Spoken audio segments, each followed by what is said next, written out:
تو اب جب یہ لوگ وہاں واپس چلے گئے مکہ میں اور واپس نہیں آئے مدینہ، تو لوگوں کی رائے جو تھی وہ یہ بنی کہ یہ کچھ لوگوں نے کہا کہ یہ واپس نہیں آئے تو اس وجہ سے یہ منافق ہیں، یہ اپنے ایمان میں سچے نہیں ہیں۔ لیکن ایک مسلمانوں کا گروہ تھا، وہ یہ کہہ رہا تھا کہ نہیں، وہ سچے لوگ ہیں، وہ تجارت کے لیے گئے ہیں اور اجازت لے کر گئے ہیں۔ تو اس طریقے سے دو گروہ بن گئے۔ تو اللہ پاک فرماتے ہیں مسلمانوں سے کہ کیوں تمہارے منافقین کے بارے میں دو رائے کیوں بن گئی، دو گروہ کیوں بن گئے؟ حالانکہ جو انہوں نے کمایا اللہ نے ان کو اس کے بارے میں الٹا کر دیا۔ مطلب یہ کہ وہ تجارت کرنے گئے پھر واپس نہیں آئے تو وہ الٹے پلٹ گئے، وہ ایمان کو چھوڑ کے کفر کی طرف پلٹ گئے، اب وہ واپس نہیں آئیں گے۔ اتریدون ان تہدوا من اضل اللہ، کیا تم یہ چاہتے ہو کہ ایسے شخص کو ہدایت پر لاؤ جس کو اللہ نے گمراہ کر دیا؟ یعنی جب انہوں نے گمراہی اختیار کی، گمراہی میں پہلے اگر وہ ایمان لائے ہیں تو وہ سچا نہیں لائے تھے، اگر وہ سچا ایمان لائے ہوتے تو واپس نہ جاتے، تو اب انہوں نے گمراہی اختیار کر لی تو تم انہیں کیسے ہدایت دے سکتے ہو؟ اللہ نے انہیں گمراہ کر دیا ہے۔ وَمَن يُضْلِلِ اللَّهُ فَلَن تَجِدَ لَهُ سَبِيلًا، اور جس کو اللہ گمراہ کر دے اس کے لیے تم کوئی راہ نہیں پاؤ گے۔ وَدُّو، وہ یہ چاہتے ہیں، لَوْ تَکْفُرُونَ، کہ وہ تم کو بھی کافر بنا دیں، کما کافروا، جیسے وہ خود کافر ہوئے۔ اس بات سے ان کا مقصد یہ تھا کہ ہوتا ہے نا کہ ایک شخص کہتے ہیں نا خربوزے کو دیکھ کے خربوزہ رنگ پکڑتا ہے، تو وہی بات ہے کہ وہ یہ چاہتے تھے کہ ہم جیسے کمزور ایمان والے بھی کافر بن جائیں ہمیں دیکھ کر، کہ لوگوں پہ اثر ہوگا کہ وہ لوگ جو ہیں وہ واپس چلے گئے ہیں تو ہم یہاں پر کیوں تکلیفیں اٹھا رہے ہیں۔ جو کمزور ایمان والے ہیں وہ یہ سوچیں کہ ہم یہاں پر مدینہ میں کیوں تکلیفیں اٹھا رہے ہیں، ہمارے گھر بار تجارتیں تو ساری مکہ میں ہیں، تو ہم بھی چلتے ہیں۔ تو اللہ پاک فرماتے ہیں کہ یہ تم لوگوں کو کفر کی طرف لوٹانا چاہتے ہیں۔ فَتَكُونُونَ سَوَاءً، تو کیا فتکونون سواء، تاکہ تم بھی ان جیسے برابر ہو جاؤ۔ فلا تتخذوا منہم، تو تم ان کو اولیاء، تم ان کو دوست نہ بناؤ۔ حتی یہاجروا فی سبیل اللہ، یہاں تک کہ وہ اللہ کی راہ میں ہجرت کر آئیں۔ اب تمہاری کسی کے ساتھ اگر ان کی ڈیلنگز ہیں، کوئی لین دین ہے، کوئی دوستی چل رہی ہے، ہوتی ہیں دوستیاں بھی، تو اب وہ شخص ہی چلا گیا، وہ منافق ہو گیا، وہ کفر کی طرف چلا گیا، تو دوستی ختم ہو گئی۔ اللہ پاک فرماتے ہیں کہ تم لوگ ایسے لوگوں کو دوست نہ بناؤ جب تک کہ وہ ہجرت کر کے اللہ کی راہ میں ہجرت کر کے نہیں آتے، تب تک وہ ایمان ان کا جو ہے وہ قابل قبول نہیں ہے۔ فَإِن تَوَلَّوْا، پھر اگر وہ مڑ جائیں، منہ پھیر لیں، فَخُذُوهُمْ، تو پھر پکڑو ان کو، وَاقْتُلُوهُمْ، اور قتل کرو ان کو، حَيْثُ وَجَدتُّمُوهُمْ، جہاں تم ان کو پاؤ۔ اب یہ چیز ہے کہ جب ان کے بارے میں جہاد ہوگا، جب کبھی لڑائی ہوگی تو جنگ میں یہ لوگ سامنے آ جائیں، یہی لوگ جو پہلے کلمہ پڑھ کے اب وہاں چلے گئے تھے، تو اب یہ نہیں ہوگا، جنگ کے دوران میں کسی مسلمان کو قتل کرنا تو جائز نہیں ہے، لیکن اگر یہ والے لوگ جو یہاں سے واپس چلے گئے تھے کفر کی طرف، اب یہ لوگ جب جنگ میں سامنے آئیں گے تو ان کو پکڑا بھی جائے گا، یعنی قید بھی کیا جائے گا، اور جہاں بھی یہ جنگ میں نظر آئیں گے ان کو قتل بھی کیا جائے گا۔ وَلَا تَتَّخِذُوا مِنْهُمْ وَلِيًّا وَلَا نَصِيرًا، اور ان میں سے تم کسی کو بھی اپنا دوست اور حامی مددگار نہ بناؤ۔ اب یہ دیکھیے کہ جو چار قسم کے منافقین ہیں نا، تو چار قسم کے یہاں پر احکامات دیے جا رہے۔ ایک یہ جو ہے،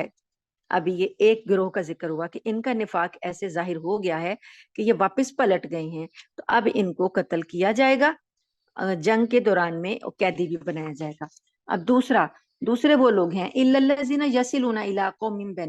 بَيْنَكُمْ، ہاں وہ لوگ اس حکم سے مستثنا ہیں کہ اب انہی میں سے کچھ ایسے لوگ بھی ہوں گے، یہ جو گروہ واپس پلٹ گیا، ان میں سے کچھ ایسے لوگ بھی ہوں گے کہ جو ان سے الگ ہوں گے۔ کیوں؟ کس طریقے سے الگ ہوں گے؟ کہ یسلونا، وہ مل جائیں، الا قوم بینکم، ایسی قوم کی طرف، بینکم و بینہم، تمہارے اور ان کے درمیان میثاق ہے۔ نبی کریم صلی اللہ علیہ وسلم نے کسی قبیلے سے معاہدہ کیا صلح کا، اب یہ لوگ جا کے وہ صلح والے معاہدے والوں کے ساتھ جا کے مل گئے، تو اب یہ ان کے ساتھ ہی بن گئے ہیں، تو ان کے ساتھ تو نبی کا معاہدہ ہے، مسلمانوں کا معاہدہ ہے، تو اب یہ ان کو اب قتل نہیں کیا جائے گا اور نہ ان کو قیدی بنایا جائے گا۔ او جاءکم حسرت صدورہم، یہاں تک کہ یعنی اس وقت تک ان کو قتل اور قیدی نہیں بنایا جائے گا یہاں تک کہ جو ان کے جو دل ہیں ان کے دلوں میں تم سے جنگ کرنے میں بیزاری ہو، یعنی کہ یہ چاہتے نہیں ہیں تم سے جنگ کرنا، اگرچہ کہ واپس پلٹ گئے ہیں لیکن تم سے جنگ کرنا نہیں چاہتے، اور تمہارے سے جنگ میں ان کے دلوں میں بیزاری پائی جاتی ہے، اور یہ تمہاری صلح والی جو قبیلہ ہے یا قوم ہے اس سے جا کر یہ مل گئی ہیں، تو اب ان کو قتل اور قیدی نہیں بنایا جائے گا۔ بلو شاء اللہ لسلطہم علیکم فلقاتلوکم، اور اگر اللہ چاہتا تو ان کو بھی تمہارے اوپر مسلط کر دیتا، پھر وہ تم سے ضرور جنگ کرتے۔ فَإِنِ تَزَالُوكُمْ، چنانچہ اگر وہ تم سے کنارہ کشی کرتے ہیں، فَلَمْ يُقَاتِلُوكُمْ، تو پھر اب تم ان کو قتل نہیں کرو گے، وَأَلْقَوْا إِلَيْكُمُ السَّلَمَ، اور وہ تم پر صلح کا پیغام بھی بھیجتے ہیں۔ فَمَا جَعَلَ اللَّهُ لَكُمْ عَلَيْهِمْ سَبِيلًا، تو اب اللہ نے تمہارے اوپر کوئی راستہ نہیں چھوڑا، کوئی راستہ نہیں رکھا کہ تم ان کے خلاف جاؤ۔ اب یہ دوسرا گروہ آپ کو سمجھ میں آ گیا ہوگا کہ یہ لوگ ویسے تو ایمان سے پھر گئے ہیں لیکن جا کے ملے کس سے ہیں؟ ملے ہیں مسلمانوں کے دوستوں کے ساتھ، اور وہ چاہتے بھی یہی ہیں کہ وہ جنگ نہیں کرنا چاہتے۔ کچھ لوگ ہوتے ہیں جو آپ کا دین میں تو نہیں آتے لیکن امن سے رہنا چاہتے ہیں، تو وہ اب ان کو قتل کرنے کو اور ان کو قیدی بنانے کی اجازت اللہ نے نہیں دی۔ ستجدون آخرین یریدون، کچھ اور لوگ بھی تم پاؤ گے، دوسرے اور لوگ، یریدون وہ یہ چاہتے ہیں، ان یامنوکم، یہ کہ وہ محفوظ کریں تم کو، ویامنوا قومہم، اور محفوظ رہیں وہ اپنی قوم سے بھی، تم سے بھی محفوظ رہیں اپنی قوم سے بھی محفوظ رہیں۔ کلما ردوا الی الفتنۃ ارکسوا فیہا، لیکن جب کبھی ان کو فتنے کے لیے بلایا جاتا تو یہ اس میں اوندھے جا گرتے ہیں۔ اب ایک یہ تیسرے گروہ کا ذکر ہو رہا ہے کہ کچھ ایسے لوگ بھی ہوں گے جو پہلے تو یہی چاہتے ہیں کہ وہ تمہارے سے بھی امن میں رہیں، یعنی تمہارے سے بھی جنگ نہ کریں، اور جو ان کی قوم ہے ان سے بھی وہ جنگ نہ کریں، تو امن میں رہنا چاہتے ہیں، لیکن پھر جب ان کی قوم ان کو فتنے کی طرف بلاتی ہے تو وہ فتنے میں جا پڑتے ہیں۔ تو اب جب یہ فتنے میں جا پڑیں گے، فَإِن لَّمْ يَعْتَزِلُوكُمْ، پس اگر یہ کنارہ نہیں کرتے، علیحدگی نہیں کرتے تم سے، وَيُلْقُوا إِلَيْكُمُ السَّلَامَ، تمہاری طرف صلح کا پیغام بھی نہیں بھیجتے، وَيَكُفُّوا أَيْدِيَهُمْ فَخُذُوهُمْ، اور تم سے اپنے ہاتھوں کو بھی نہیں روکتے، تو پھر ان کو پکڑو، وَقْتُلُوهُمْ، اور ان کو قتل کرو، حَيْثُ ثَقِفْتُمُوهُمْ، میدان جنگ میں جہاں بھی تم ان کو پاؤ گے، پھر ان کا قیدی بنانا اور ان کا قتل کرنا جو ہے وہ جائز ہوگا۔ وَأُولَٰئِكُمْ جَعَلْنَا لَكُمْ عَلَيْهِمْ سُلْطَانًا مُّبِينًا، اور یہ وہ لوگ ہیں ان کے خلاف اللہ پاک نے تم کو اجازت دی ہے کہ تم ان کے خلاف لڑ سکتے ہو۔ آپ کو سمجھ میں آیا کہ یہ تیسرا گروہ کون سا ہے؟ تیسرا گروہ وہ ہے اگرچہ پہلے وہ امن پسند کر رہے تھے، امن سے رہنا پسند کر رہے تھے، لیکن جب انہیں کسی نے بلایا، فتنے کے لیے بلایا، اور نے دعوت دی کہ آؤ ہمارے ساتھ جنگ میں شریک ہو جاؤ، تو یہ ان کے فتنے میں جا پڑے، اور انہوں نے مسلمانوں کے لیے صلح کا پیغام نہیں بھیجا اور مسلمانوں سے اپنے ہاتھوں کو نہیں روکا، یعنی جنگ کرنے سے باز نہیں رہے۔ اب یہ جب سامنے آئیں گے مسلمانوں کے، تو مسلمانوں کو بھی اللہ نے حکم دیا کہ آپ انہیں جہاں بھی پاؤ میدان جنگ میں انہیں قتل بھی کر سکتے ہو اور انہیں قیدی بھی بنا سکتے ہو، ان کے لیے اللہ پاک نے تم لوگوں کو اجازت دے دی ہے۔ وما کان لمؤمن ان یقتل مؤمنا الا خطأ، کسی مومن کے لیے یہ جائز نہیں ہے کہ وہ کسی دوسرے مومن کو قتل کر دے، الا خطا، مگر کہ کوئی غلطی سے ایسا ہو جائے۔ ومن قتل مؤمنا، اور جو کوئی کسی کو غلطی سے قتل کر دے، فتحریر رقبۃ، تو ایک مؤمنۃ، مومن غلام اس کو آزاد کرنا ہوگا، ودیۃ مسلمۃ، یا دیت دینی ہوگی جو مسلم ہے، مطلب جو معروف ہے، دیت جو چل رہی ہے وہ دینی ہوگی، اس کو خون بہا کہتے ہیں، الی اہلہ، اس کے گھر والوں کو، الا ان یصدقوا، مگر یہ کہ وہ خود معاف کر دیں، مقتول کے وہ رسا معاف کر دیں تو اور بات ہے، ورنہ یہ دیت بھی دینی ہوگی اور ایک غلام کو بھی آزاد کرنا ہوگا۔ غلطی سے قتل ہونے کا مطلب یہ ہے کہ مقصد نہیں تھا کہ کسی انسان کو قتل کرنا، لیکن یا تو بے خیالی میں ہو گیا، یا غلطی سے جیسے مارنا کسی اور کو تھا نشانہ، اور نشانہ کسی انسان کو لگ گیا، غلطی سے گولی چل گئی، یا کوئی جانور کا شکار کرنے کے لیے تیر چلایا لیکن وہ غلطی سے کسی انسان کو لگ گیا، یہ ہے غلطی سے قتل۔ قتل خطا اس کو کہتے ہیں اصطلاح میں. تو اس کے بارے میں جو حکم اللہ پاک نے دیا، ایک تو یہ کہ قاتل پر کفارہ واجب ہے، قاتل جو ہے اسے کفارہ دینا ہوگا، جان کے بدلے جان دینی ہوگی، یا پھر دیت ہے، خون بہا، اگر اس کے وارث جو ہے معاف کر دیں، اس کے جان کو بخش دیں، تو اس کو خون بہا جو اس وقت 100 اونٹ ہوتا تھا ایک جان کا بدلہ، وہ دیے جائیں گے. 100 اونٹ نہیں ہوتے تھے تو پھر جو درہم اور دینار میں رقم مقرر کی گئی تھی 10,000 درہم تھے اور دینار تھے 1,000، تو یہ دیت مقرر کی گئی تھی. فَإِنْ كَانَ مِنْ قَوْمٍ عَدُوٍّ لَكُمْ وَهُوَ مُؤْمِنٌ، اور اگر وہ مقتول جو تھا وہ تمہاری کسی دشمن قوم سے تعلق رکھتا تھا، یعنی قوم کی دشمنی تھی، اس سے وہ آدمی تعلق رکھتا تھا وہ مومن، وَهُوَ مُؤْمِنٌ، تھا وہ مومن لیکن دشمن قوم سے تعلق رکھتا تھا، فَتَحْرِيرُ رَقَبَةٍ مُؤْمِنَةٍ، تو پھر کیا ہے کہ ایک مسلمان غلام کو آزاد کرنا فرض ہے، یہاں پر خون بہا دینا واجب نہیں. نہیں کوئی دشمنی والے لوگ تھے لیکن وہ لوگ تو کافر تھے، لیکن یہ آدمی مومن تھا تو وہ کافروں کے ساتھ وہ بھی مارا گیا. تو اب کیا ہوگا کہ اس کا اللہ پاک نے کہا کہ ایک مسلمان غلام کو اس کی جان کے بدلے میں آزاد کر دیا جائے. وَإِنْ كَانَ مِنْ قَوْمٍ بَيْنَكُمْ وَبَيْنَهُمْ مِيثَاقٌ فَدِيَةٌ مُسَلَّمَةٌ إِلَىٰ أَهْلِهِ وَتَحْرِيرُ رَقَبَةٍ مُؤْمِنَةٍ، اور اگر وہ کسی ایسی قوم سے تعلق رکھتا تھا کہ تمہارے اور ان کے درمیان آپس میں معاہدہ تھا، صلح بندی تھی، صلح کا معاہدہ تھا، تو اب وہ پہلے تو کافر قوم سے تعلق رکھتا تھا، اب یہ ہے جس قوم سے صلح تھی تو میثاق ہوا ہوا تھا، تو اس کے ان کا کوئی مسلمان بندہ جو ہے وہ غلطی سے قتل ہو گیا، تو اب اس کے بھی ورثاء کو دیت دی جائے گی اور ایک غلام آزاد کیا جائے گا، مسلمان غلام آزاد کیا جائے گا.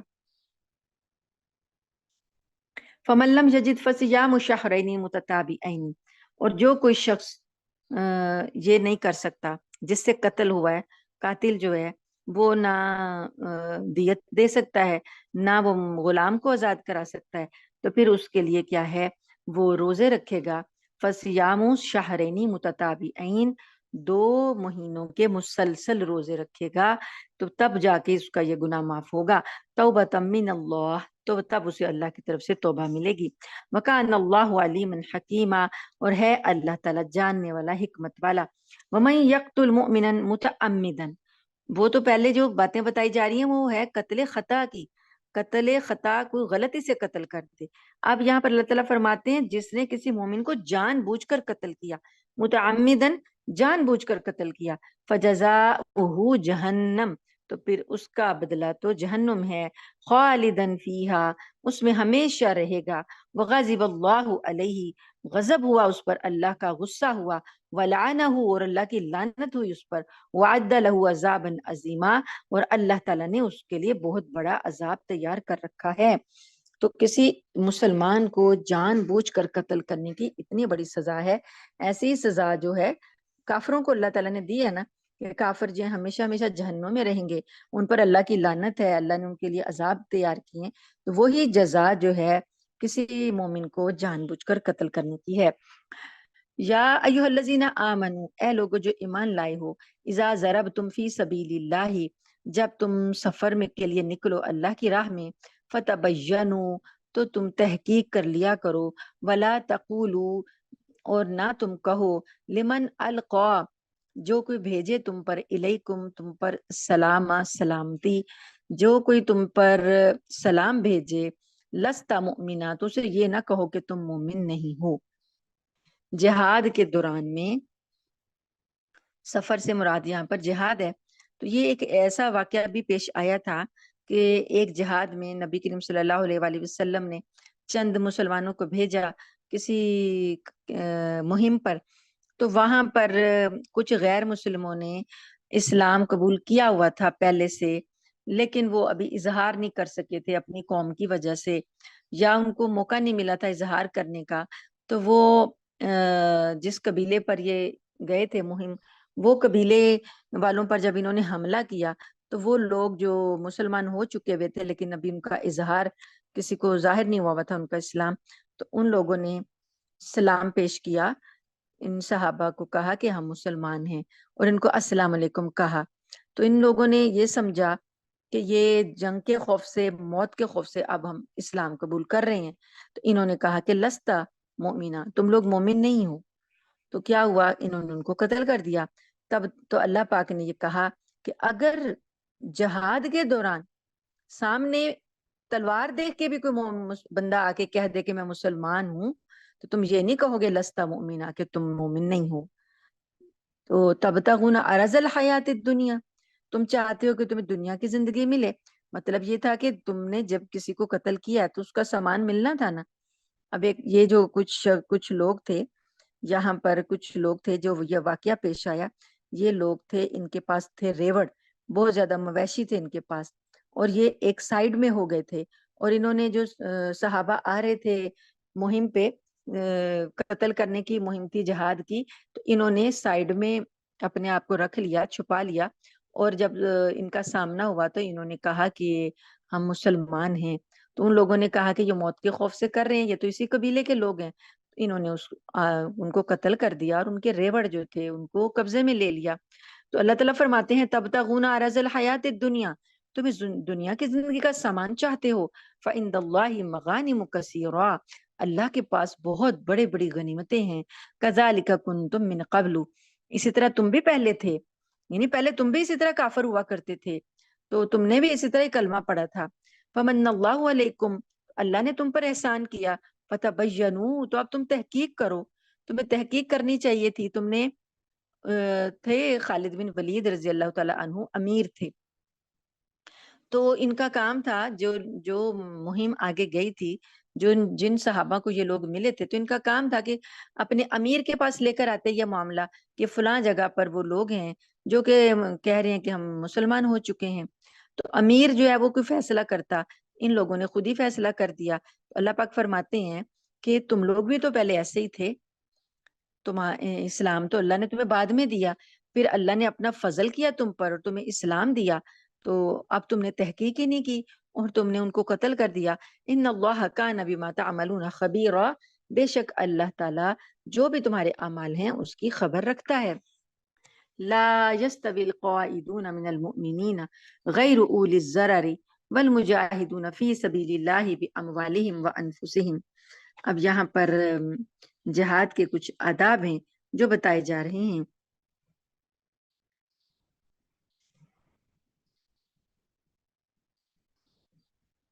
کسی کا میسج تھا،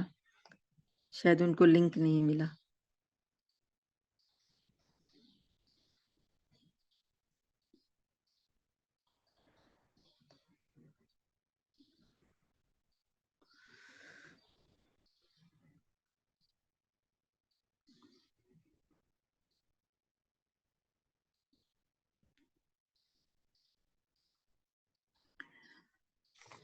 آیت نمبر ہماری ہے 95۔ لا يستوي القاعدون من المؤمنین غیر اولی الضرر، جن مسلمانوں کو کوئی معذوری لاحق نہ ہو اور وہ جہاد میں جانے کے بجائے گھر میں بیٹھ رہیں، تو غیر اولی الضرر یعنی انہیں کوئی معذوری نہیں تھی، والمجاہدون وہ لوگ جو بغیر معذوری کے گھر میں بیٹھ رہے، والمجاہدون فی سبیل اللہ اور جہاد کرنے والے اللہ کی راہ میں، باموالہم وانفسہم اپنے مالوں سے اور اپنی جانوں سے، تو یہ اللہ پاک فرماتے ہیں لا یستوی برابر نہیں ہو سکتے۔ ایک بندہ جہاد کر رہا ہے اپنی جان مال سے اور ایک بندہ گھر بیٹھا ہوا، یہ کیسے برابر ہو سکتے ہیں؟ فضل اللہ المجاہدین، اللہ نے فضیلت دی ہے مجاہدوں کو، اور بھی جو جہاد کرتے ہیں بھی اموالہم وانفسہم اپنے مالوں سے اور اپنی جانوں سے، علی القاعدین بیٹھ رہنے والوں پر درجے اللہ نے درجوں میں فضیلت دی ہے۔ اب یہ چیز جو ہے جہاد کی فرضیت کے احکامات ہیں، جہاد جب فرض ہو گیا تو اب اللہ پاک نے ایک تو اس کے فضائل بتائے ہیں، اور پھر اللہ پاک نے یہ بتایا کہ جو بیٹھ رہیں گے جہاد نہیں کریں گے مجھے مجاہدین کے برابر نہیں ہو سکتے، مجاہدین کے درجے بلند ہیں۔ وَكُلًّا وَعَدَ اللَّهُ الْحُسْنَى، اور کچھ لوگ یہ جو دونوں قسم کے لوگ ہیں، ان کے دونوں کے ساتھ وعدے تو اچھے ہیں اللہ کے، لیکن جہاد والوں کے لیے درجے زیادہ ہیں۔ وفضل اللہ المجاہدین علی القاعدین اجرا عظیما، اور اللہ نے مجاہدین کو فضیلت دی ہے بیٹھ رہنے والوں پر بہت بڑا اجر عطا کیا ہے، درجات منہ ومغفرۃ ورحمہ، اور یہ درجے کیا ہیں اپنے پاس اللہ تعالیٰ نے جو درجے دیے ہیں خاص درجے ہیں، مغفرت ہے اور رحمت ہے، وکان اللہ غفور الرحیم، اور اللہ تعالیٰ بخشنے والا رحم کرنے والا ہے۔ ان الذین توفاہم الملائکۃ، بے شک وہ لوگ جن کو فوت کرتے ہیں فرشتے، ظالمی انفسہم، جنہوں نے اپنی جانوں پر ظلم کیا ہوتا ہے، قالوا، تو فرشتے کہتے ہیں فیما کنتم، تم کس حالت میں تھے، یعنی اپنی جان پر ظلم کرنے سے مطلب قرآن کی یہ اصطلاح ہے، گناہ کو کہا گیا کہ جب کوئی شخص گناہ کرتا ہے تو اللہ تعالیٰ کہتے ہیں کہ وہ اپنی جان پر ظلم کرتا ہے، ظاہر ہے گناہ کا اسے وبال ملے گا، تو گویا اس نے خود ظلم کیا اپنی جان پر۔ تو اب یہاں پر یہ والی جو آیت ہے، یہاں پر وہ لوگ مکہ مکرمہ میں رہ جانے والے جنہوں نے قدرت کے باوجود ہجرت نہ کی، ہجرت بھی فرض تھی اس وقت، اور ایمان کی ایک کسوٹی تھی کہ ایمان کو جانچنے کا ایک معیار تھا، تو اب اللہ پاک فرماتے ہیں کہ وہ لوگ جنہوں نے ہجرت نہیں کی تھی اور مکہ ہی میں رہ گئے تھے، جب ان کی موت کا وقت آتا ہے تو فرشتے ان کو، اللہ پاک نے کہا ہے ظالمی انفسہم، انہوں نے اپنی جانوں پر ظلم کیا،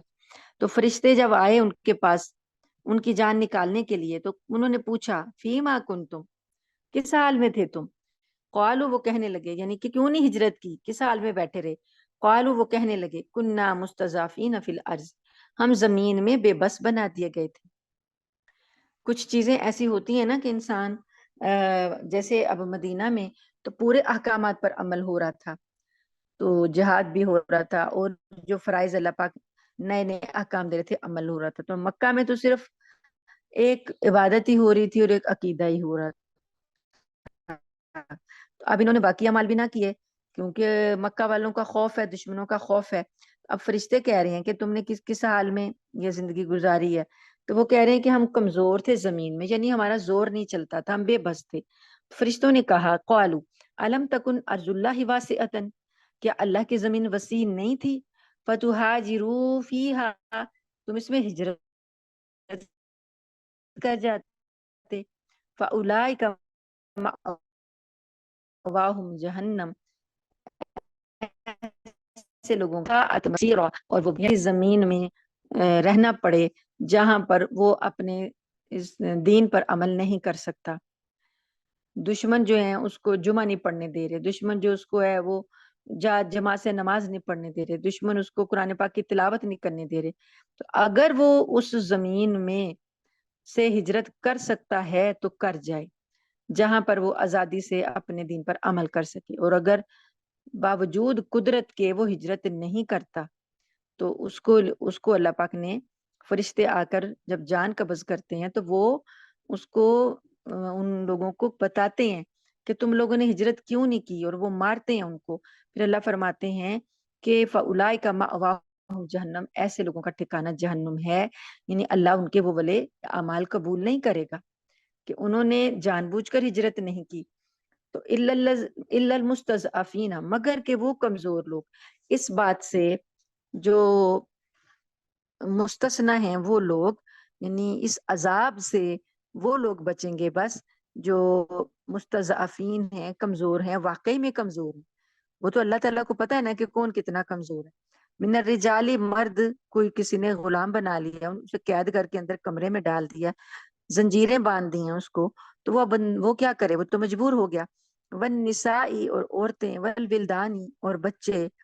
یہ کمزور لوگ، لا یستطیعون حیلتن، جن کے پاس جو طاقت نہیں رکھتے کوئی ہیلے کی، یعنی ان کے پاس کوئی راستہ نہیں ہے، ولا یہتدون سبیلا، انہیں کوئی راستہ نہیں ملتا یہاں سے نکلنے کا، وہ بس کمزور لوگ اللہ تعالیٰ ان کو بخش دے گا۔ باقی جس نے بھی ہجرت نہیں کی ان کا ٹھکانہ جہنم ہے۔ فَأُولَٰئِکَ عَسَى اللَّهُ أَن يَعْفُوَ عَنْهُمْ، ان یعفو عنہم، پس ممکن ہے کہ اللہ تعالیٰ ان کو معاف کر دے، یہ جو کمزور لوگ ہیں جن کا ابھی ذکر ہوا۔ وَكَانَ اللَّهُ عَفُوًّا غَفُورًا، بے شک اللہ تعالیٰ ہے بخشنے وَمَن يُهَاجِرْ فِي سَبِيلِ اللَّهِ، اور جو کوئی ہجرت کرے اللہ کی راہ میں، یجد فی الارض مراغما کثیرا وسعا، تو وہ پائے گا اللہ کی دوسری زمین میں جائے گا تو اللہ تعالیٰ اسے کیا دیتے ہیں، اللہ تعالیٰ کہتے ہیں بڑی کشادہ جگہ پائے گا، زمین بڑی کشادہ ہے، بڑی گنجائش والی ہے، وسعت والی ہے، تو وہاں جا کر اس کو تنگی کا سامنا نہیں کرنا پڑے گا، اللہ کشادگیاں پیدا کر دے گا۔ اگلی آیت ہے آیت نمبر 100، وَمَن يَخْرُجْ مِن بَيْتِهِ، اور جو کوئی نکلا اپنے گھر سے، مہاجرن اللہ، ہجرت کرنے کے لیے اللہ کی طرف، برسول ہی، اور اس کے رسول کی طرف، ثم یدرکہ الموت، پھر اس کو راستے میں موت آ گئی، فقد وقع اجرہ علی اللہ، تو اس کا اجر بھی اللہ کے ذمہ واقع ہو گیا، وکان اللہ غفور الرحیم، اور اللہ تعالیٰ بخشنے والا رحم کرنے والا ہے۔ ہجرت کے ارادے سے نکلا لیکن راستے میں ہی موت آ گئی ہے، تو ارادہ جو ہے اس کی وجہ سے اللہ تعالیٰ اس کو پورا ثواب دے گا۔ وَإِذَا ضَرَبْتُمْ فِي الْأَرْضِ، اور جب تم سفر کرو زمین میں، فَلَيْسَ عَلَيْكُمْ جُنَاحٌ أَن تَقْصُرُوا مِنَ الصَّلَاةِ، تم پر گناہ نہیں ہے کہ تم نماز کو قصر کر لو، إِن خِفْتُمْ أَن يَفْتِنَكُمُ الَّذِينَ كَفَرُوا، اگر تمہیں اس بات کا خوف ہو کہ کافروں کا خوف ہو تم کو کہ وہ تمہیں فتنے میں مبتلا کر دیں گے، یعنی وہ تمہیں تکلیف پہنچائیں گے۔ ان الکافرین کانوا لکم عدوا مبینا، بے شک کافر لوگ جو ہیں وہ تمہارے کھلے دشمن ہیں۔ وَإِذَا كُنْتَ فِيهِمْ، اور جب آپ ہوں ان میں، نبی کریم صلی اللہ علیہ وسلم سے کہا گیا کہ اے پیغمبر جب آپ ان میں ہوں، فَأَقَمْتَ لَهُمُ الصَّلَاةَ، تو آپ پڑھائیں ان کو نماز، فَلْتَقُمْ طَائِفَةٌ مِّنْهُمْ،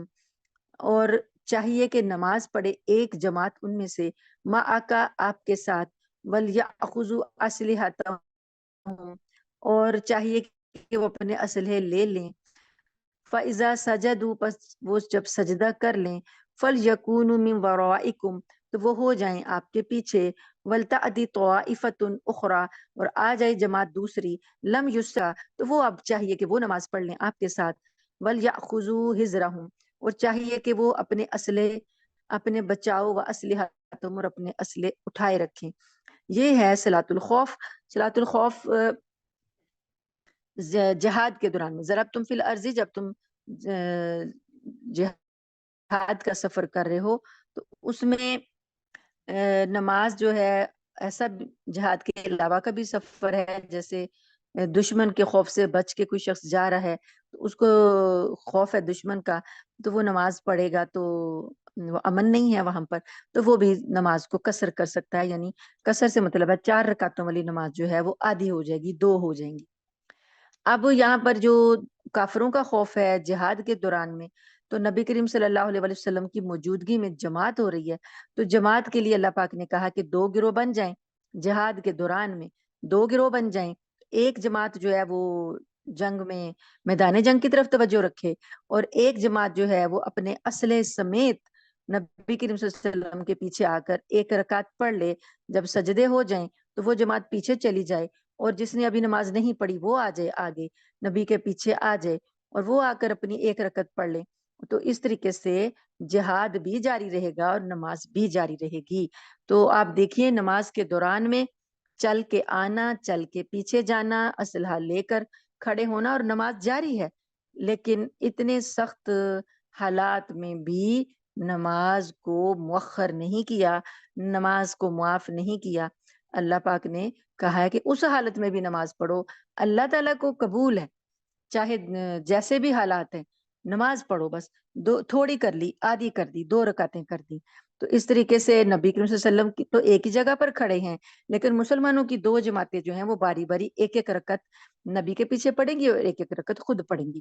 تو یہ ہے صلاۃ الخوف کا طریقہ جماعت کے ساتھ۔ ود الذین کفروا، اللہ تعالیٰ چاہتے ہیں کیوں یہ اسلحے تم نے کیوں اٹھانے ہیں، نماز کے دوران بھی اسلحے لے کے پڑھنی ہے نماز، کیوں کہ ود الذین کفروا، یہ چاہتے ہیں کافر لوگ، لو تغفلون عن اسلحتکم، کہ تم کاش کہ تم اپنے اسلحوں سے غافل ہو جاؤ، یعنی اسلحے تم اتار کے رکھ دو، وامتعاتکم، اور اپنے سامان بھی اتار کے رکھ دو، فیمیلون علیکم میلۃ واحدہ، وہ تم پر ایک ہی بار میں حملہ کر دیں۔ اب یہاں پر جو ہے صلاۃ الخوف، یہ پہلی مرتبہ جب اس کا حکم نازل ہوا نا، تو یہ غزوہ جو تھا وہ غزوہ تھا ذات الرقاع، غزوہ ذات الرقاع کا موقع تھا، تو وہ دشمن جو تھے نا، انہوں نے جب ظہر کی نماز پڑھی نا مسلمانوں نے،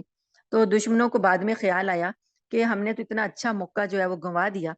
اب اگلی جب یہ نماز پڑھیں گے نا تو مسلمان جب نماز کی حالت میں ہوں گے تو ہم ان پر ایک ہی بار میں اکٹھا حملہ کر دیں گے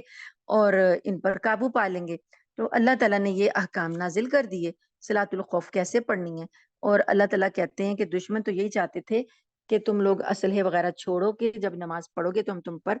ایک ہی بار حملہ کر دیں گے، تو تم لوگ اب ایسے نماز پڑھو کہ اسلحے لے کر نماز پڑھو۔ ولا جناح علیکم ان کان بکم عزم من مطر، اور تم پر کوئی گناہ نہیں ہے کہ اگر تمہیں کوئی تکلیف ہے، مطلب اسلحہ اٹھانے کے بارے میں کہا جا رہا ہے نا کہ اسلحہ اٹھا کے نماز پڑھ لو، ہتھیار نہ اتارو، ہتھیار لے کر نماز پڑھ لو۔ لیکن اب اللہ تعالیٰ فرماتے ہیں کہ اگر تمہیں کوئی مطرن بارش ہو گئی ہے اور بارش کی وجہ سے تکلیف ہو رہی ہے اسلحے ہاتھوں میں پکڑ کے نماز پڑھنے میں، تو پھر گناہ نہیں ہے۔ یا کن تم مرضا، یا تم میں سے کوئی بیمار ہیں، ان تضعوا اسلحتکم، تو پھر گناہ نہیں ہے کہ تم اپنے اسلحے اتار کر رکھ دو۔ وخذوا حذرکم، اور لیکن اپنے بچاؤ، جو ایک ہوتا ہے بڑی بڑی تلواریں ہوتی تھیں اور ایک چھوٹے جیسے نائف ٹائپ کے، چاقو ٹائپ کے یا خنجر چھوٹے ہوتے تھے، وہ اپنی بیلٹ میں رکھے ہوتے تھے، تو وہ چھوٹے چھوٹے بچاؤ جو ہیں اللہ تعالیٰ کہتے ہیں وہ تم اپنے ساتھ رکھ لو، اور اسلحہ جو بڑا ہے وہ اتار کے رکھ سکتے ہو۔ ان اللہ اعد للکافرین، بے شک اللہ تعالیٰ نے تیار کیا ہے کافروں کے لیے عذاب مہینہ، رسوا کرنے والا عذاب۔ فَإِذَا قَضَيْتُمُ الصَّلَاةَ، پس جب تم نماز کو پورا کر لو، نماز مکمل ہو جائے، فَاذْكُرُوا اللَّهَ قِيَامًا وَقُعُودًا وَعَلَى جُنُوبِكُمْ، تو اب اللہ کا ذکر کھڑے ہو تو کھڑے میں کرو، بیٹھے ہو تو بیٹھے میں کرو، کروٹوں پر لیٹے ہو تو کروٹوں پر لیٹے میں کرو۔ فَإِذَا مَأْنَنْتُمْ، پس جب تم امن میں آ جاؤ، فَأَقِيمُوا الصَّلَاةَ، تو پھر پوری نماز پڑھو۔ إِنَّ الصَّلَاةَ كَانَتْ عَلَى الْمُؤْمِنِينَ كِتَابًا مَوْقُوتًا، بے شک نماز مومنوں پر ایک وقت مقررہ کے حساب سے فرض کی گئی ہے، یعنی نماز کا جو ایک نظام ہے وہ امن کی حالت میں مسلسل چلے گا، لیکن خوف کی حالت میں صورت تھوڑی سی چینج ہوگی، لیکن نماز ادا کی جائے گی۔ اب نماز کے بعد بھی، نماز کے ختم ہونے کے بعد بھی جہاد ہو رہا ہے، تو جہاد میں اللہ پاک نے کہا ہر پہلو پہ، جس پہلو پر بھی تم ہو، اللہ کا ذکر کرتے رہو۔ وَلَا تَهِنُوا فِي ابْتِغَاءِ الْقَوْمِ، اور سستی نہ دکھاؤ، دشمن کا پیچھا کرنے میں سستی نہ دکھاؤ۔ ان تکونوا تعلمون فانہم یعلمون کما تعلمون، اگر تم لوگوں کو زخم لگا ہے تو پس بے شک ان لوگوں کو بھی زخم لگا ہے جیسا کہ تمہیں لگا ہے۔ وترجون من اللہ ما لا یرجون، اور تمہیں تو اللہ کی طرف سے امیدیں ہیں، اللہ کی طرف سے تمہیں اجر کی امید ہے، ما لا یرجون، ان کے پاس تو کوئی امید بھی نہیں ہے۔ وکان اللہ علیما حکیما، اور اللہ تعالیٰ علم رکھنے والا، جان حکمت کا مالک ہے، علم کا بھی مالک ہے۔ یعنی جنگ کی حالت میں یہ کل بھی بات ہوئی تھی کہ غزوہ احد کے بعد جب نبی کریم صلی اللہ علیہ وآلہ وسلم اور آپ کے ساتھی آئے واپس، تو وہ شہادتیں تھیں 70، اور لوگ تھے سارے زخمی، نبی کریم صلی اللہ علیہ وسلم خود بھی زخمی تھے، لیکن یہ ہوا کہ کافروں کا پیچھا کرنے کے لیے نبی کریم صلی اللہ علیہ وسلم نے رات جیسے ہی صبح ہوئی ہے تو اعلان کر دیا، رات کو واپس آئے تھے، صبح کو اعلان کر دیا کہ دوبارہ ہم چلیں گے دشمن کا پیچھا کرنے کے لیے۔ تو صحابہ کرام ابھی مرہم پٹی میں ہی مصروف تھے، لیکن اٹھ کر کھڑے ہو گئے، تو اللہ تعالیٰ نے کہا، اور نبی کریم صلی اللہ علیہ وسلم نے ان کو ساتھ لے کر ہمراہ الاسد تک پیچھا کیا دشمن کا۔ اس سے یہ تھا کہ دشمن کی واپس پلٹ کرنا آ جائے، تو یہ روب ڈالنا تھا دشمنوں کو پر کہ ہم تیار ہیں۔ تو اس وجہ سے اللہ پاک نے یہاں پر مومنوں سے کہا کہ جب تمہیں کہا جائے نا کہ پیچھا کرنا ہے کسی قوم کا، تو تم وہاں پر سستی نہ دکھاؤ، اگر تمہیں زخم لگے نا تو ان کو بھی زخم لگے، اگر تمہیں تکلیف پہنچی ہے، تم زخمی ہو تو ان کو بھی لگی ہے، وہ بھی تو واپس آ رہے ہیں، تمہیں تو اللہ کی طرف سے اجر کی امید ہے، وہ تو بغیر اجر کی سارا کچھ کر رہے ہیں، تو اس لیے تم سستی نہ دکھاؤ، اللہ تعالیٰ جو بھی کرتے ہیں اس میں حکمت ہوتی ہے۔ ان اللہ، آیت نمبر 105، انا انزلنا الیک الکتاب، بے شک ہم نے آپ پر جو کتاب نازل کی ہے، بالحق، حق کے ساتھ، لتحکما، اس وجہ سے تاکہ کہ آپ فیصلہ کریں، بین الناس، لوگوں کے درمیان، بما اراک اللہ، وہ طریقے جو اللہ نے آپ کو سکھائے ہیں، ولا تکن للخائنین خصیما، اور آپ خیانت کرنے والوں کے طرفدار نہ بنی۔ یہاں پر بھی ایک خاص واقعہ پیش آیا تھا،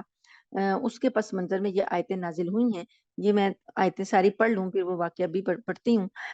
اللہ تعالیٰ نے فرمایا وَاسْتَغْفِرِ اللَّهِ، اور اللہ سے بخشش مانگو، ان اللہ کان غفور الرحیمہ، بے شک اللہ تعالیٰ ہیں بخشنے والے رحم کرنے والے۔ ولا تجادل عن الذین یختانون انفسهم، اور آپ ان لوگوں کی طرف سے مت جھگڑیں جنہوں نے اپنی جانوں کے ساتھ خیانت کی۔ ان اللہ لا يحب من کان خوانا اثیما، بے شک اللہ تعالیٰ کسی بھی خیانت کار کو، گناہ گار کو پسند نہیں کرتا۔ لا یستخفون من الناس، یستخفون من الناس،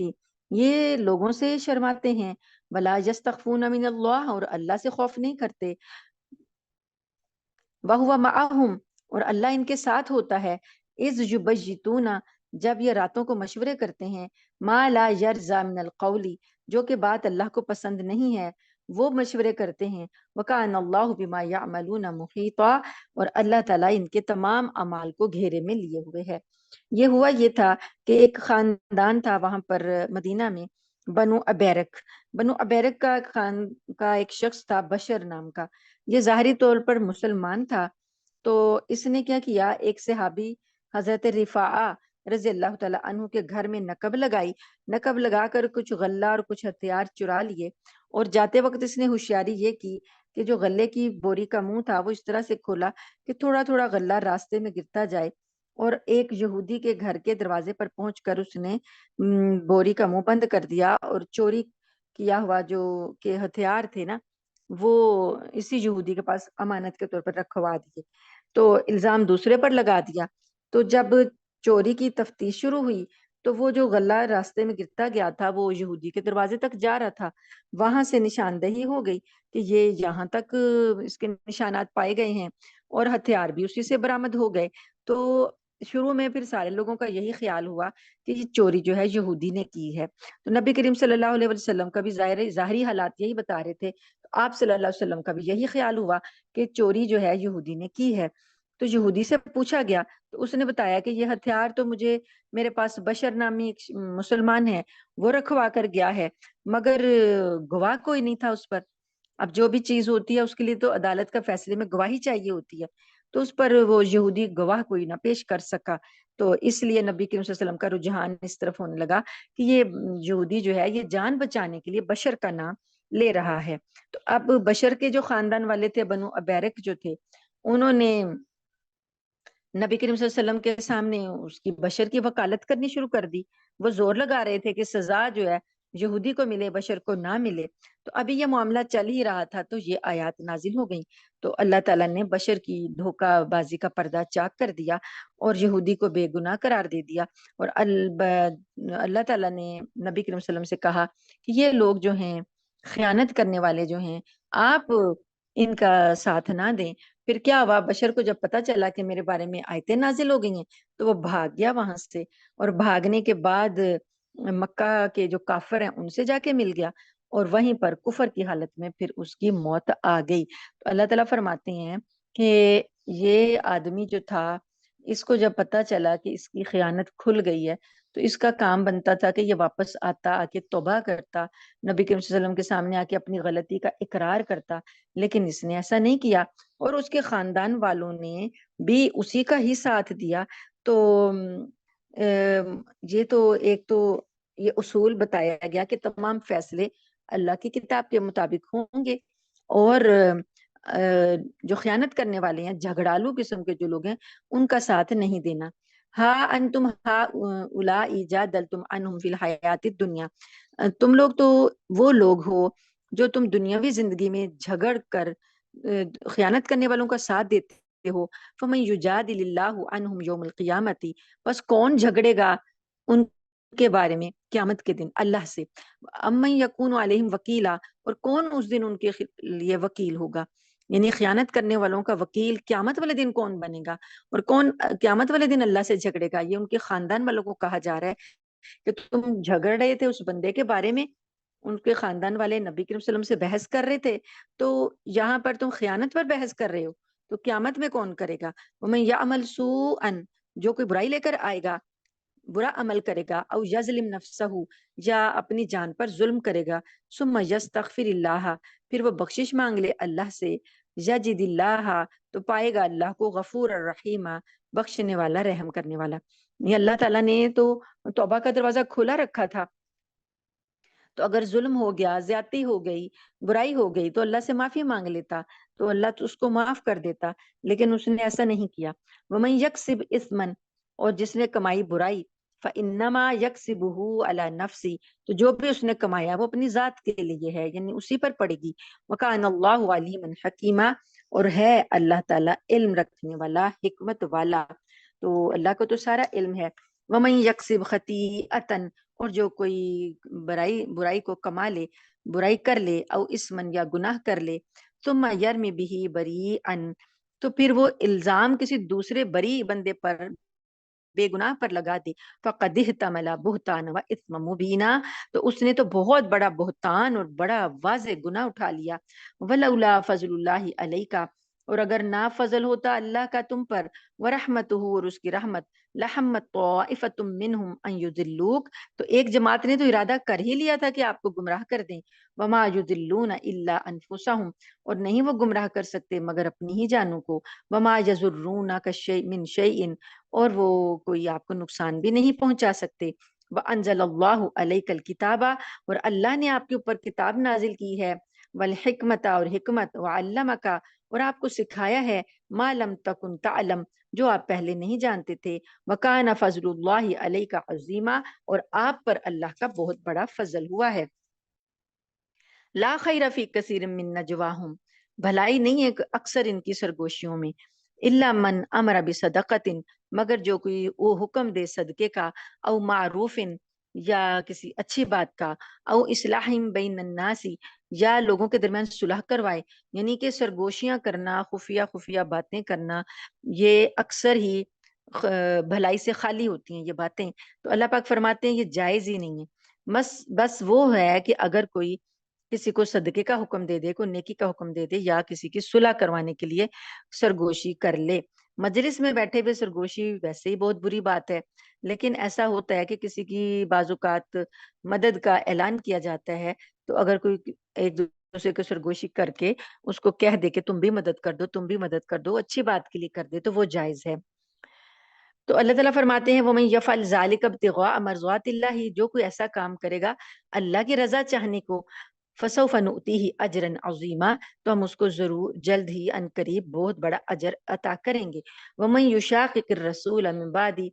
مَا تَبَيَّنَ لَهُ الْهُدَىٰ، اور جو کوئی نافرمانی کرے رسول کی بعد اس کے کہ اس کے لیے حق ہدایت واضح ہو گئی، وَيَتَّبِعْ غَيْرَ سَبِيلِ الْمُؤْمِنِينَ، اور وہ مومنوں کو چھوڑ کر کوئی اور راہ اختیار کرے، نُوَلِّهِ، ہم اس کو پھیر دیں گے، ما تولا، جس طرف وہ پھرا، جس راہ کی طرف وہ پھر رہا ہے اللہ تعالیٰ کہتے ہیں ہم بھی اس کو ادھر ہی پھیر دیں گے، وَنُصْلِهِ جہنم، اور اس کو ہم جہنم میں داخل کریں گے، وَسَاءَتْ مَصِيرًا، اور وہ بہت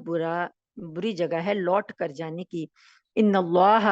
بے شک اللہ، لا یغفر، نہیں بخشتا، ان یشرک بہ، کہ اس کے ساتھ کسی کو شریک ٹھہرایا جائے، یہ شرک کا گناہ اللہ نہیں بخشتا، وَيَغْفِرُ مَا دُونَ ذَلِكَ، اور وہ بخش دے گا جو اس کے علاوہ ہے، لمن یشاء، جس کے لیے وہ چاہے گا۔ یعنی اگر کسی نے زندگی میں توبہ نہیں کی اور شرک پہ ہی مر گیا تو اب اللہ تعالیٰ وہ گناہ اس کا نہیں بخشے گا، اور اگر کوئی مشرک نہیں تھا لیکن ویسے گناہ گار تھا تو ان میں سے جس کے چاہے گا اللہ تعالیٰ گناہ بخش دے گا۔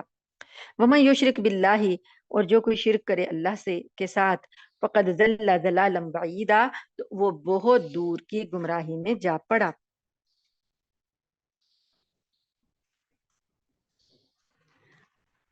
آج یہیں پر ہم اختتام کرتے ہیں،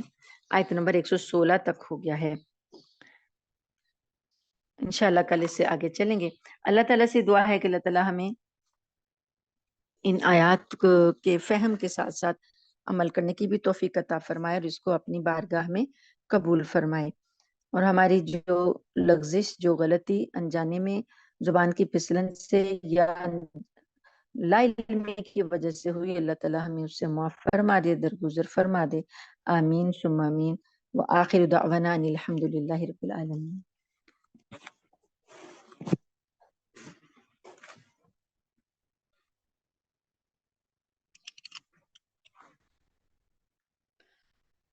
دعا کر لیجئے. اللہم لک الحمد کلو ولک الشکر کلو والیک یرجع الامر کلو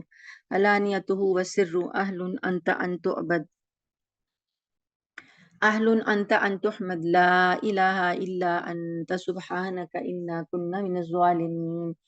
یا رب لک الحمد کما ینبغی لجلال وجہک وعظیم سلطانک. سبحان اللہ وبحمدہ عدد خلقہ ورضا نفسہ وزنۃ عرشہ ومداد کلماتہ. اللہم صلی علی محمد وعلی آل محمد کما صلیت علی ابراہیم وعلی آل ابراہیم انک حمید مجید. اللہم بارک علی محمد وعلی آل محمد کما بارکت علی ابراہیم وعلی آل ابراہیم انک حمید مجید. ربنا ظلمنا انفسنا وان لم تغفر لنا وترحمنا لنكونن من الخاسرين. ربنا آتنا من لدنك رحمة وهيئ لنا من أمرنا رشدا. ربنا هب لنا من أزواجنا وذرياتنا قرة أعين واجعلنا للمتقين إماما. اللهم أحسن عاقبتنا في الأمور كلها وأجرنا من خزي الدنيا وعذاب الآخرة. ربنا لا تؤاخذنا إن نسينا أو أخطأنا. ربنا ولا تحمل علينا إصرا كما حملته على الذين من قبلنا. ربنا ولا تحملنا ما لا طاقة لنا به واعف عنا واغفر لنا وارحمنا أنت مولانا فانصرنا على القوم الكافرين. فانصرنا على القوم الظالمين. فانصرنا على القوم الفاسقين.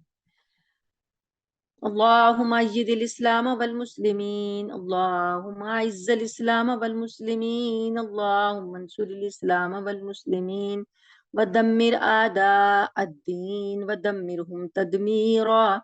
اللهم دمرهم وزلزلهم. اللهم اهزمهم وزلزلهم.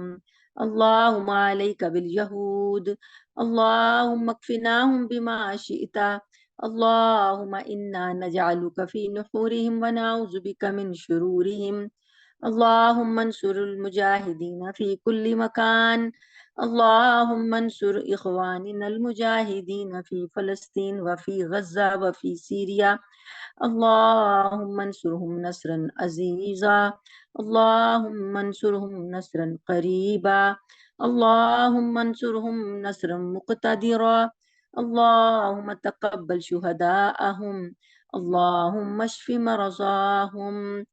اللهم أطعمهم وألبسهم واسترهم واستر عوراتهم وآمن روآتهم. اللهم ثبت أقدامهم. اللهم سدد رميهم. اللهم أطعمهم من طعام أهل الجنة. اللهم ارحم أمة محمد صلى الله عليه وسلم.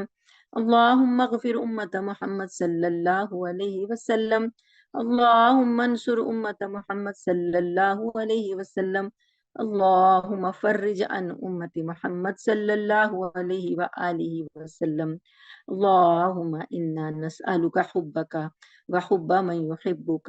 وحب عمل يقربنا إلى حبك. اللهم إنا نسألك رضاك والجنة ونعوذ بك من سخطك وغضبك والنار. اللهم إنا نسألك رضاك والجنة ونعوذ بك من سخطك وغضبك والنار. اللهم إنا نعوذ بك من جهد البلاء ودرك الشقاء وسوء القضاء وشماتة الأعداء. اللهم إنا نعوذ بك من زوال نعمتك وتحول عافيتك وفجاءة نقمتك وجميع سخطك. اللهم رب ارحمهما كما ربياني صغيرا. اللهم حاسبنا حسابا يسيرا. اللهم إنك عفو كريم تحب العفو فاعف عنا. تحب العفو فاعف عنا ربنا تقبل منا إنك أنت السميع العليم وتب علينا إنك أنت التواب الرحيم وصلى الله تعالى على خير خلقه وأصحابه أجمعين برحمتك يا أرحم الراحمين سبحان ربك رب العزة عما يصفون وسلام على المرسلين والحمد لله رب العالمين آمین ثم آمین جزاکم اللہ خیر السلام علیکم ورحمۃ اللہ وبرکاتہ سبحانک اللہم و بحمدک نشہد ان لا الہ الا انت نستغفرک و نتوب الیک